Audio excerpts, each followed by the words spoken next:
What's up, what's up, what's up? It's your boy Domuto. We back with another video today. We're watching Solid Saiyan. And today we're watching What If Frieza Raised Kakarot, Part 5. We're going to probably watch Part 5 and Part 6 today. And yeah, we're going to get into it, man. I like this story so far.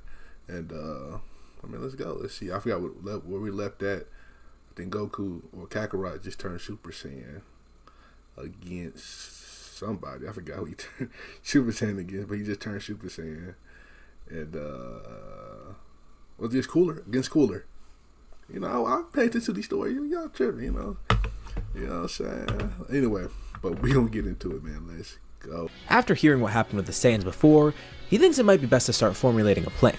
The more he thinks about it, the more he begins to realize that they probably did actually kill Cooler, even though they couldn't find remains of him. King Cold wonders if Cooler actually did die in this battle, and if that's the case, then Frieza might be in trouble. As far as they knew, Cooler was actually pretty strong. I mean, look at the family he comes from. But the thing is with Cooler, he actually claimed he was always stronger than Frieza, but they never really took that seriously. Although, the fact that Cooler did die in this battle is still pretty bad regardless. Right. Whether or not Cooler's stronger than Frieza, it's a big deal. The fact that the Saiyans are able to band together and kill someone this powerful, well, it should be pretty concerning for Frieza and Cold. They're not entirely sure what to do because they don't know where the Saiyans are, and for all they know, they could strike at any moment. And they expect that to happen eventually. Obviously they don't know when, but they know it's going to happen. If the Saiyans were to still work under Frieza by that point, well, they'd be back here. And they'd be stupid to do that, because they know that Frieza betrayed them after what happened with Zarbon and Dodoria. So it's pretty clear to them now, the Saiyans are working against them. And as much as Frieza hates the prospect, King Cold suggests the idea of training. Frieza's absolutely disgusted by this. That's not something he would do. But King Cold reminds Frieza, with how strong Frieza is and how great his potential is as a mutant, he's not going to have to train for a while. Maybe a week will be enough. Just enough to go beyond Cooler's supposed strength. That is a good point. It won't take too long to train, although Frieza still hates the idea. But whatever, it's better to be safe than sorry against these pesky monkeys. So Shit. Frieza and Cold begin planning. But these two aren't the only ones planning and training. As we shift over to the Saiyans, they're doing the same exact thing. Vegeta and Nappa begin their training, alongside Kakarot who's continuing his. Kakarot shows off Super Saiyan some more, and as he tries to practice more and more with it, he gets a better grasp on actually using the form. Obviously, this is what Vegeta and Nappa are aiming towards right now. They want to get this same form. If they get it, there's going to be no one that can defeat them. 3 Super Saiyans at once, and if Raditz comes back, 4 Super Saiyans possibly. And it seems Kakarot's already getting a pretty good hang of it. I mean, it's not too hard for him to access it again. He already knows what it feels like, and just channeling his anger by thinking of Frieza or Raditz, that's more than enough to get him to transform. The more he thinks about these two things, the angrier he gets. His whole life was a lie. Frieza was lying to him all along, stringing him along and using him as an expendable weapon. And obviously Raditz is a sore spot for him too, although it's more so grief rather than anger. But there is still anger directed towards Frieza and Cooler for that, because it was kind of their faults after all. Even during Kakarot's training, he accidentally transforms into Super Saiyan sometimes just thinking about it, even when he doesn't want to transform. There's just so many mixed emotions pent up within him that it causes this to happen. Vegeta and Nappa obviously take note of this. They realize that while Kakarot's feelings are pretty warranted considering what happened, they don't want Kakarot to be a loose cannon. The way he's acting right now, it's kind of concerning. Yeah, it's great that he's on their side, and he is a pretty strong warrior. But what if his emotions blind him too much, and that takes control of Kakarot? Makes sense. They're not concerned because they expect Kakarot to turn on them. Rather, they're concerned Kakarot will do something rash, especially in the heat of battle. If they match up against Frieza and Kakarot's emotions get to him, that could be a pretty bad thing that causes him to slip up. They need to get that in check. One day, Vegeta is sparring with Kakarot, and brings this up during his training. He doesn't want Kakarot being a loose cannon like this, but Kakarot sees this as an insult rather than help.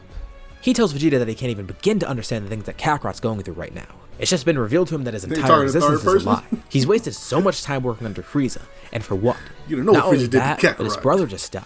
Kakarot's emotions bubble up more and more during this fight, and eventually he goes Super Saiyan on accident once more, hitting Vegeta with great power during the sparring match. This actually does injure Vegeta a bit, and then Kakarot sees what he's been saying.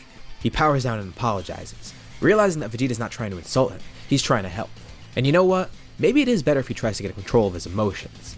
Not only will it get his mind off everything, but it'll make him a better fighter. And he doesn't want to accidentally hurt Vegeta or Nappa during their training like he just did. Of course, Vegeta doesn't really care too much about getting hurt. If anything, he's just going to heal back stronger. But he's glad that Kakarot finally realizes this. Vegeta begins discussing with Nappa more and more. Obviously, they don't really know Kakarot too well, especially compared to someone like Raditz who's been with them for years. Kakarot's only been with them for about a few months, and they learn more about him every day. Nappa sees that he's definitely an amazing fighter, and they're warming up more and more to Kakarot. One of the great things too is that Kakarot knows a lot about the inside of Frieza's army. Obviously, Vegeta and Nappa do as well, but Kakarot knows even more. He was working right alongside Frieza. He knows everything about the operations and the people inside it. This information will actually be very useful, once they actually do plan to strike. But first, they're going to aim to actually revive Raditz, which leads them to a planet called Namek, one where there's apparently wish orbs, some odd magical devices that grant wishes once you collect all of them. But there is one pretty big issue. They know that if they go to Namek, Frieza might try and follow them, and not only would that interfere with their plan, but they might be leading Frieza right to the Dragon Balls, which would be a terrible thing. Nappa argues that Kakarot might be strong enough to fight Frieza, but they gotta remember, there's also King Cold, and for all they know, the two of them are planning, and they might be even stronger than before. They were only just barely able to defeat Cooler, and they want to be extra careful. They don't want another situation like that on their hands where they might end up dying. So they begin debating, should they go for the Dragon Balls right now and risk Frieza finding them, or should they go attack first? Kakarot says they should go to attack first, although they can't do that right now. They have to train first. They want to be extra sure that they can defeat Frieza and his army, as well as King Cold. In order to do that, he sets a milestone. He wants Vegeta and Nappa to access Super Saiyan as well. But while they're doing this, they want to make sure that Frieza never finds Namek, so they don't even fly close to that planet. In case they get detected, they don't want to be anywhere near that place. This poses an issue. Now they need somewhere to hide out. They don't want to just stay on their spaceship forever. They need a planet to hide on. They can't go on a barren planet. That might be too obvious because the last one they were on was also barren, and Frieza might be searching those to see if anyone's on there. Of course, he isn't, but they don't know that. They could go to a civilized planet, but a lot of civilized planets are owned by Frieza's army. True. So obviously not one of those. They're going to need to go to a very unsuspecting planet, one that's far away, one that's suitable for them to live on, and one that Frieza hopefully doesn't know about. Thankfully, they are able to locate a very small planet far away, one with a breathable atmosphere, and one that isn't on Frieza's radar. They're still not too sure about it, but they decide to go to that planet and see what it's like, scouting it out to make sure it's a suitable hideout for them. And just as they suspected, it is a civilized planet. It seems a lot of the people here are weak, and they're surprised Frieza hasn't found a planet like this yet. Yeah, it's small and unsuspecting, but it could be very valuable. The gravity is pretty light though, so that might make training a bit harder because they won't see as many gains. But it seems like the best hideout place, and another great factor is the fact that the population here, they look kinda like Saiyans. This planet is populated by a race known as humans, and they're on a planet called Earth. It's odd how similar these people look to Saiyans, although they don't have tails obviously. But this is great. Kakarot, Vegeta, and Nappa could easily disguise themselves if they ever need to go get resources in cities or whatever, and no one will see them as aliens. I mean, as long as they don't wear the giant armor that they have on. But they don't need to worry about that right now. For now, they need to find a place to train, and they go out into a wasteland so they're away from civilization. And this seems like a pretty suitable area, but remember, they're trying to hide out. They don't want to be noticed by Frieza or anyone on this planet, in case this species of humans is somewhat hostile. But they find a good wasteland, and they start training there. Over the next few days, they train more and more. But with them training, of course that means their energy is going to spike. And there are people on Earth that can sense ki, and obviously they would take note of this, especially after a few days of continuous ki spikes. Krillin. While the Saiyans are training, they suddenly sense two energies coming towards them, and then from another direction, a third energy that's also the coming ball to see crew? them. They wonder what this might be. Frieza soldiers? Some threat? Oh shit. Or maybe just the people that ended up sensing it. They weren't aware that people on this planet knew how to sense ki, but it seems that might be the case. The first two energies land in front of them. It's one guy that's carrying an old man, and then another man shows up that has three eyes. They're all bald too for some reason, and the three people look at each other confused. Obviously this is Tenshinhan, Krillin, and Roshi. Krillin expected that energy was Tenshinhan, and Ten expected the exact opposite. He thought it was Krillin and Roshi training. All three of them sensed energy spiking, but they didn't know who it was because they didn't recognize the key signature. But they look over to see the three Saiyans, who are looking at them equally as confused. The Earthlings aren't really too sure what to think of this. Wait, are these other Earthlings? They know that Earthlings can actually use ki, but they never knew that other people could use it at this level. They've never sensed the power this strong, and they're surprised that they've never seen this on Earth before.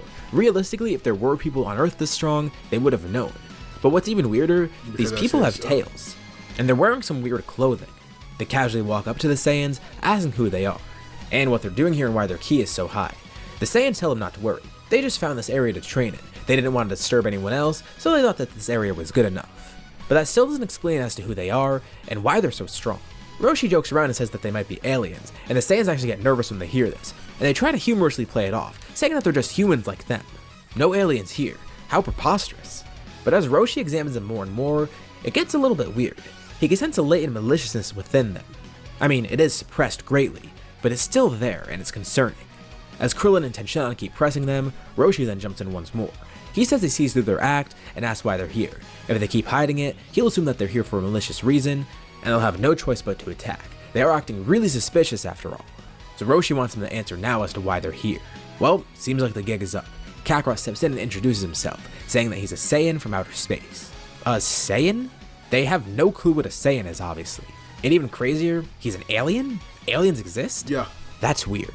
Kakarot thought the species was much more developed, and they would have known about aliens by now, as well as deep space travel. But Kakarot catches them up to speed, telling them who they are and why they're here. But still, even though they say that they're aliens, the group is suspicious of them. Why do they look so much like humans, and why are they on Earth of all places? But Vegeta butts in and explains. They're here because they needed a hideout. This place has a perfect atmosphere for them, and they could blend in with the civilization. Wait, a hideout? Hiding from what? Vegeta explains further, telling them about Frieza and who he is, as well as what ended up leading them here. Ten is pretty concerned about Frieza. I mean, these guys right here are strong, and it seems like Frieza makes them concerned, so they should be even more concerned than the Saiyans are. Vegeta assures them that Frieza won't come here. They've made sure to lay low and that Frieza doesn't know about this plan, and tells them to just leave them be. They're just going to be training for a few months and then they're going to leave permanently, going to defeat Frieza, and they won't have to worry about any space emperors trying to take over their planet or anything. Ten says if they want, he could help them. He wouldn't mind training with people strong like this.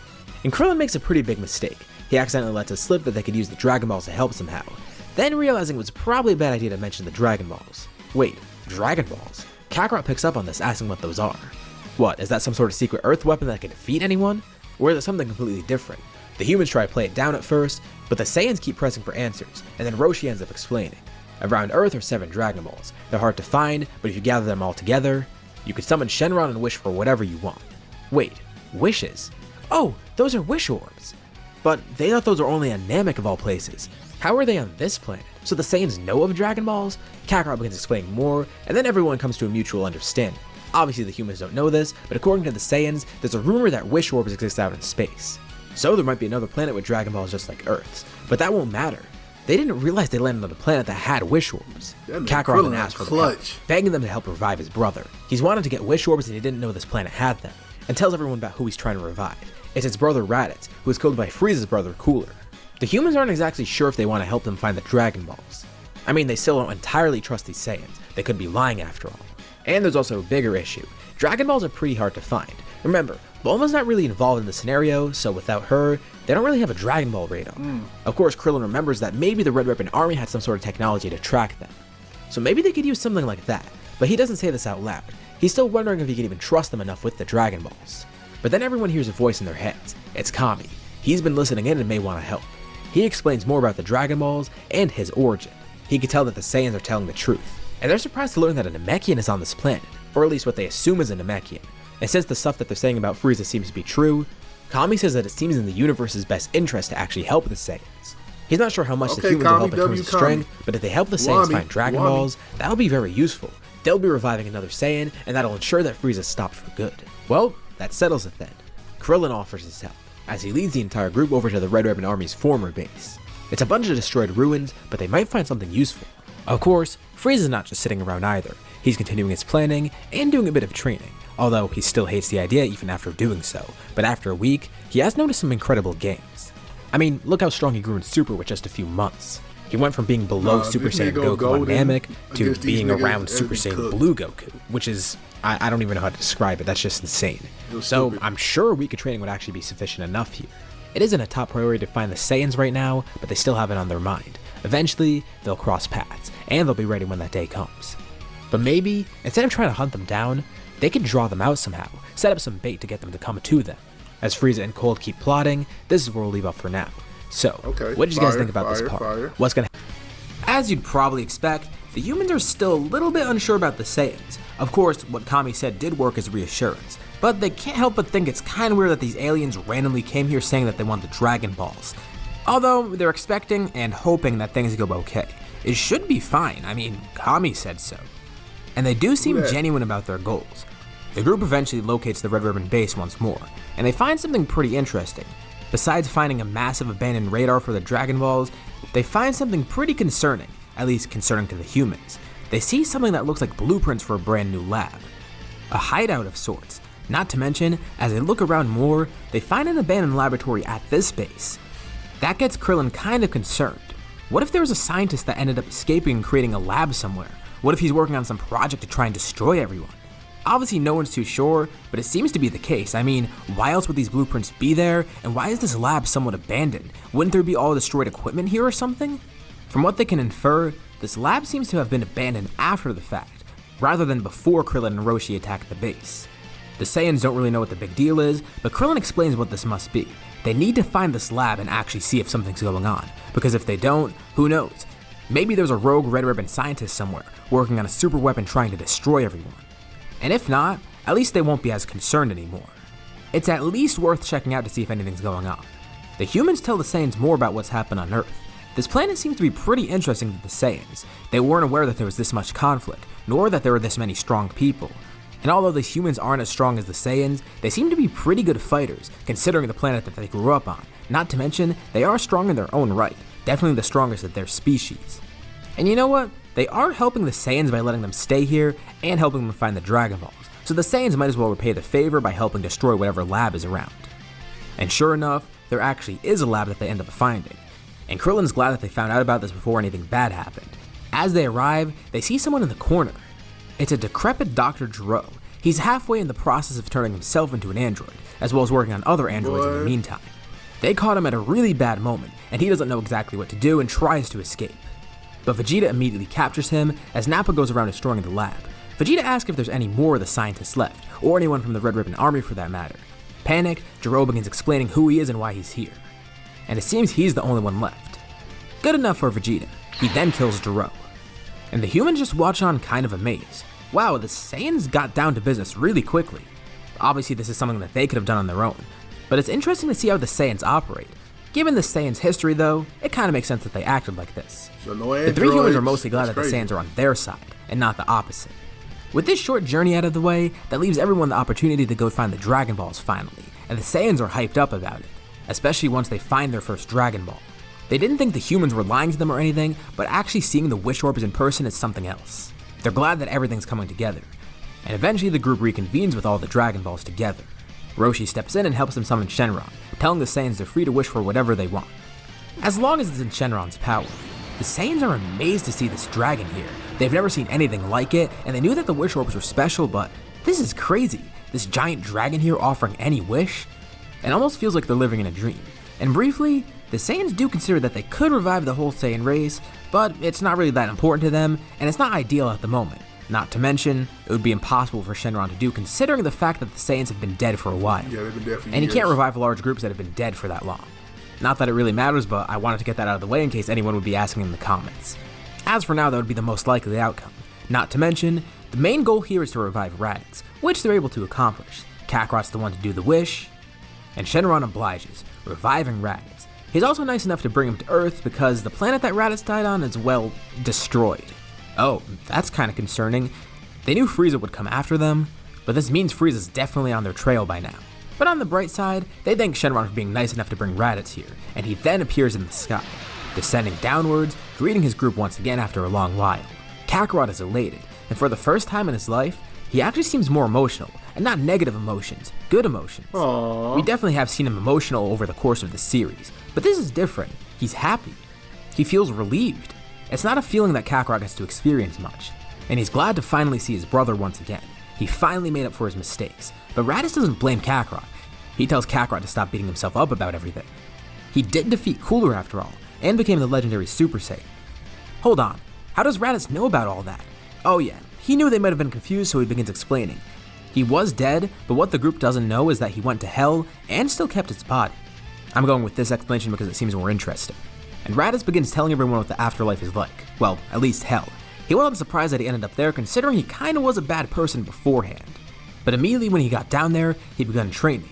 He knew he would probably be stuck there forever, so he might as well get stronger in the process. Okay. He eventually got word that Cooler was defeated by some Super Saiyan. Rumors like that spread quickly around hell. And that made Raditz pretty excited. Not only does that mean Kakarot avenged his death, but it means that Cooler's dead, and Raditz is gonna get to see him again. He keeps training, hoping that one day he'll meet Cooler again and be able to defeat him in hell, getting his own revenge. But days pass, and then weeks, and then months. There's no sign of Cooler anywhere. And he keeps on training, but he's still kinda concerned. Did Cooler not actually die? If he did, he would definitely end up here, wouldn't he? He brings this up to the group, and they're actually not too sure. Kakarot has to look at the facts. He did destroy Cooler after all, There was nothing left of his body, he assumed. And even if there was, how would he survive a blast like that? He would be in pieces. No way he would be alive. Well, Raditz brushes it off. Maybe he was just being too concerned over nothing. He gets caught up on where he is and who these other people are, greeting them and thanking them for their hospitality. The group thanks the humans once more, and immediately they get back to training, with Raditz now.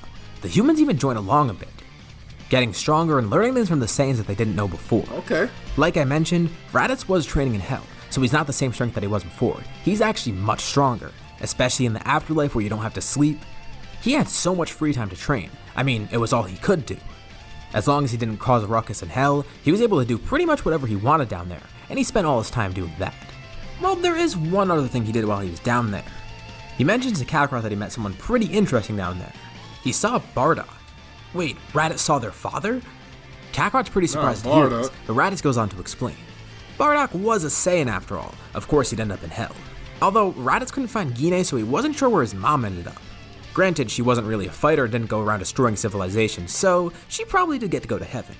But while in Hell, Raditz did get to see Bardock for a bit. They didn't spend too much time together at first since Saiyan familial bonds aren't that strong, but Raditz caught Bardock up to speed about what's happened since he died. Raditz tells Kakarot that Bardock was angered to hear about what Frieza did to him. Although, he accepts that it wasn't really Kakarot's fault. Kakarot was manipulated by Frieza. That's how Frieza acts, and as long as Kakarot's in a rebellion against him now, that's all that matters. Raditz and Bardock occasionally saw each other more, until Raditz was randomly taken out of Hell and revived, aka that same day. Kakarot's not too sure what to feel about this. On one hand, he feels kind of disappointed in himself. Bardock's whole goal after all was for Kakarot to survive and eventually defeat Frieza, and basically just not to die. Instead, he worked against the Saiyans. Of course, he didn't know Bardock that well, and it's not like Kakarot needs his approval for everything. But still, it's nice to know that Bardock seems proud of him. He thought that people would look down upon him if they heard what Frieza did.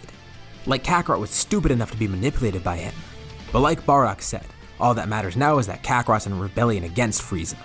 Bardock hopes one day to see Kakarot, at least once. But he hopes that day doesn't come too soon. Who knows, maybe Kakarot won't even go to Hell. But that obviously remains to be seen.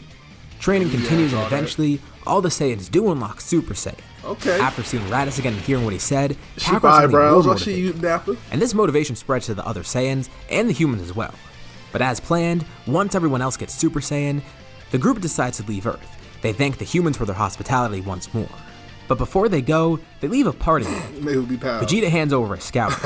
One limited for communication purposes, if the humans ever need to contact the Saiyans for something. You know, if they ever need a planet destroyed or something. The Saiyans would be glad to do some free mercenary work for them. Vegeta laughs and the three humans nervously laugh along. They genuinely can't tell if he's serious or not. But with that, the Saiyans then end up leaving, going off into space, finally ready to defeat Frieza. This isn't going to be an instant process though. First, they're going to have to figure out where Frieza even is. But once they do that, they have a good plan. They're just going to ambush him right away, not even giving him a chance to respond. And you could probably guess who came up with that plan. That's Kakarot's idea. He wants to get this over with right away. He knows how Frieza is, and he wants to be the one to do it. And after some time, they are able to track down one of Frieza's ships. The plan's all coming together. They follow the ship covertly, trying not to remain seen, but also trying to remain close enough so they can find where Frieza's army is. That ship then returns to a bigger ship. They're all orbiting around a planet, one that Frieza's preparing a conquest on. The group knows that it's now or never. But this is kind of an issue. The ship's out in space, and they don't have any way to shoot it down or attack it.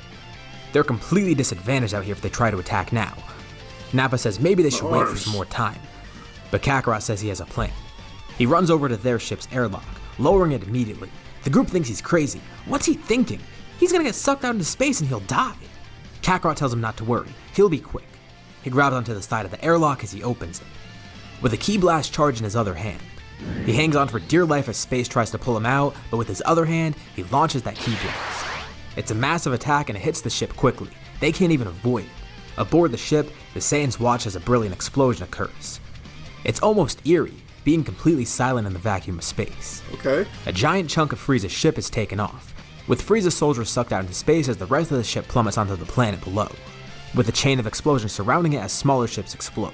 Raditz activates the airlock once more and quickly pulls Kakarot back up. He's a little out of breath and a bit cold, but he was only out there for a few seconds. He should be fine. After recollecting himself, their ship rockets towards the planet. Frieza's ship barrels down towards the planet. Both Frieza and Cole are aboard, but they're completely unfazed. This isn't going to hurt them at all. but they know exactly who's responsible for this. The Saiyans must be here, and they're ready. Up in the sky, they see the Saiyan ship descending on the planet. Frieza points a single finger up, charging a beam. He launches it and makes contact with something. Actually, someone. Kakarot immediately jumped off the ship and hammered down right through the blast, shouting as he rockets right towards Frieza, punching him right in the face. Get at him, dog. The Saiyans land nearby and they see the ship's rubble, with Kakarot standing over Frieza and King Cold standing nearby. Kakarot quickly knocks King Cold back with a Ki, and then looks back over towards Frieza quickly as he powers up, beginning to transform. Frieza's transformation completes and the group's actually pretty surprised. They weren't aware that Frieza could get this strong with the transformation. And Frieza laughs maliciously. They have no chance at defeating him. Who cares if there's a Super Saiyan in their group or not? They don't know the power of Frieza's final form, and they don't know the fact that Frieza's been training for a bit. What Frieza doesn't know though is that the Saiyans have been training for a while as well, and it's been a very fruitful experience. Kakarot powers up into Super Saiyan, and the other three respond doing the same exact thing. Frieza and Cold are completely taken aback by this, even scared a little. 4 Super Saiyans? In one place? No. This is a nightmare. It's something much worse. Even though they tried to act cocky before, they're terrified. Frieza tries not to show it, but he is concerned. Although he calms himself down, remembering his training, he should have gotten strong enough even with these Super Saiyans here. So there's no point in worrying. But quickly he learns there is a lot of need to worry. Frieza and Cold are dominated by the Saiyans. The worst part is, most of them just transform for show. Kakarot stays in Super Saiyan while the other three go into base. They pretty much just did it to trip Frieza and Cold up, scaring them. But if they need the form, they will go back into it. It's a one-sided fight with Kakarot mercilessly beating Frieza up. Frieza calls Kakarot a fool. For all these years he stayed with him. No matter what he does now, the damage is done. But Kakarot tells Frieza he's changed. He knows that he feared the Saiyans. And look what happened. He caused his own downfall. Kakarot's finally seen the light, and the Saiyans are so much stronger than they could have ever imagined. He tells Frieza that he's the fool.